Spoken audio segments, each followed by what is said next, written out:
कि युवाओं के जीवन और उनके भविष्य के साथ जो खिलवाड़ करेगा, और कार्रवाई भी ऐसी होगी क्योंकि सचिवालय जो प्रशासनिक सुधार विभाग के निरीक्षक में 9 लोगों को,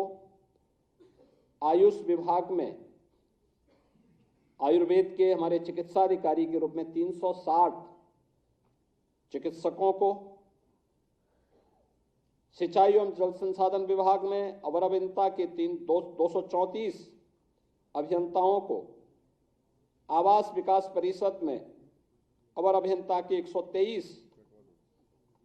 अभ्यर्थियों को, डेंटल चिकित्सक के रूप में 141 चिकित्सा और स्वास्थ्य विभाग में, गृह विभाग में 42 अभियोजन सहायक अभियोजन अधिकारी और उत्तर प्रदेश पावर कॉरपोरेशन में टेक्नीशियन इलेक्ट्रिकल के रूप में 852 पदों पर चयन की जो प्रक्रिया संपन्न हुई है, उन्हें ये नियुक्ति पत्र आज यहां पे वितरित हो रहे हैं।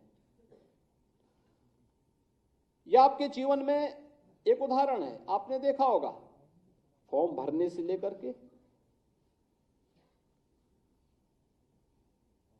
परीक्षा की पूरी प्रणाली तक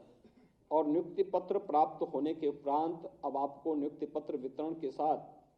आप जब अपने तैनाती वाले स्थल पर जाएंगे,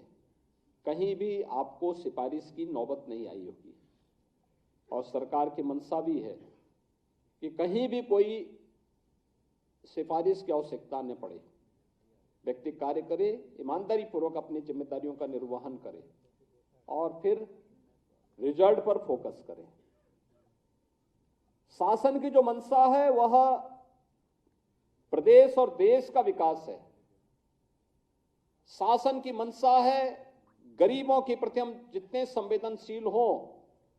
उतनी ही जवाबदेही और जिम्मेदारी के साथ हम अपने कर्तव्यों के साथ का निर्वहन करते हुए राज्य को प्रधानमंत्री जी के संकल्पों के अनुरूप विकसित भारत की परिकल्पना को साकार करने के लिए एक विकसित उत्तर प्रदेश बनाने की दिशा में हम सबको प्रयास करना होगा। और यही सरकार आपसे अपेक्षा रखती है कि जब बिना भेदभाव के नियुक्ति आपको प्राप्त हो रही है, बिना किसी सिफारिश के आपको इस सारी प्रक्रिया के साथ गुजरते हुए आज नियुक्ति पत्र प्राप्त हो रहा है, तो इसी लगन और ईमानदारी के साथ आप भी परिणाम देकर के राज्य के विकास में सहभागी बने। विकसित भारत की परिकल्पना को साकार करने के लिए विकसित उत्तर प्रदेश बनाना पड़ेगा। और विकसित उत्तर प्रदेश केवल शासन में बैठे हुए लोग नहीं तैयार करेंगे, हर व्यक्ति को अपने अपने नागरिक कर्तव्यों के साथ जुड़ना पड़ेगा। हम लोगों ने पहले दिन से संकल्प लिया था कि नियुक्ति की प्रक्रिया अगर ईमानदारी पूर्वक आगे नहीं बढ़ पा रही तो ये युवाओं के साथ खिलवाड़ है और अपनी प्रतिभा को पलायन करने के लिए मजबूर करता है। ये एक राष्ट्रीय पाप है अगर युवा के साथ अन्याय होता है तो। और जो भी पहले दिन से हम लोगों ने तय किया है कि युवाओं के जीवन और उनके भविष्य के साथ जो खिलवाड़ करेगा, हम लोग भी जीरो टॉलरेंस की नीति को अपना करके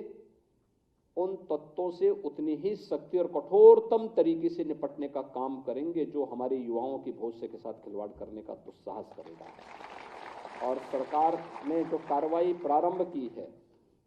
प्रारंभ में भी की थी, अब फिर एक बार और कार्रवाई हम लोग करने जा रहे हैं ऐसे लोगों को खिलाफ। क्योंकि हम लोग तकनीक का उपयोग करते हैं तो हम लोगों के समान ही वे तत्व भी तकनीक का उपयोग करने लगते हैं। कभी कभी मैं सोचता हूं कि अगर वे लोग भी अगर सकारात्मक सोच रखते तो संभवतः गलत काम नहीं करते, अच्छी दिशा में आगे बढ़ते, खुशहाल का जीवन व्यतीत करते। लेकिन अब वे न घर के रहेंगे न घाट के रहेंगे, क्योंकि अब तो सरकार जब अपनी कार्रवाई कर रही है तो बहुत बड़ी कार्रवाई हम लोग ऐसे तत्वों के खिलाफ करेंगे जो युवाओं के भविष्य के साथ खिलवाड़ करेंगे।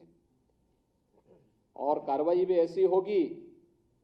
क्योंकि हम लोग जब कार्रवाई करते हैं तो उसको एक ऐसा प्रस्तुत करते हैं वो नजीर बन जाए, नजीर बनवाएंगे, दोषों को के सामने एक उदाहरण प्रस्तुत करवाएंगे।